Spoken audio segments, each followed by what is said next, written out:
অনন্যাকে divorce দিয়ে সারা জীবনের মতো নিজের জীবন থেকে সরিয়ে দিল অনিকেত। কোন গোপনে মন ভেসেছে ধারাবাহিকের আগামী পর্বের আপডেট নিয়ে চলে এসেছি। ভিডিওটিতে লাইক দিয়ে শেষ পর্যন্ত দেখতে থাকুন। অনিকেতের সাথে অনন্যা কথা বলেছে। অনন্যা বলেছে, তুমি যদি শ্যামলীর প্রতি এতটাই দুর্বল হয়ে থাকো তাহলে আমি কে? তখন অনিকেত বলেছে, আমি আসলে খুব বড় একটা ভুল করে ফেলেছি। তোমাকে বিয়ে করাটাই ছিল আমার জীবনের সবচেয়ে বড় ভুল। আমি আসলে তোমাকে কখনোই ভালোবাসতে পারবো না। আমি যেমন আগেও শ্যামলীকে ভালোবাসতাম আর এখনো বাসি, ভবিষ্যতেও তাই বাসবো। আমি তোমাকে নিজের স্ত্রী হিসেবে মেনে নিতে পারছি না। তুমি আমাকে প্লিজ ক্ষমা করে দিও। এইটা শুনে অনন্যা অনেক বেশি কষ্ট পায়। অনন্যা বাড়ি থেকে চলে যায়। এইদিকে অনিকেত তো পাগলের মতো শ্যামলীকে খুঁজে বেড়াচ্ছে।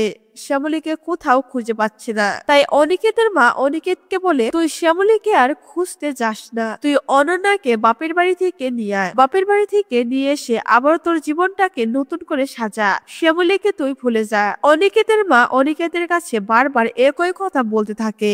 অনিকেত তার মায়ের কথায় অনেক বেশি অসহ্য ফিল করে। এরপর অনিকেত অনন্যাকে ডিভোর্স দেওয়ার সিদ্ধান্ত নেয়। খুব তাড়াতাড়ি অনন্যাকে নিজের জীবন থেকে বের করতে চায়। অনিকেত উকিলের সাথে কথা বলে ফাইনালি অনন্যাকে ডিভোর্সটা দিয়ে দেয়। কিন্তু শ্যামলীকে খুঁজে পায় না। শ্যামলীর আশায় বসে থাকে অনিকেত। এই ছিল কোন গোপনে মন ভেসেছে ধারাবাহিকের আগামী পর্বের আপডেট। কেমন লাগলো অবশ্যই কমেন্ট করে জানাবেন।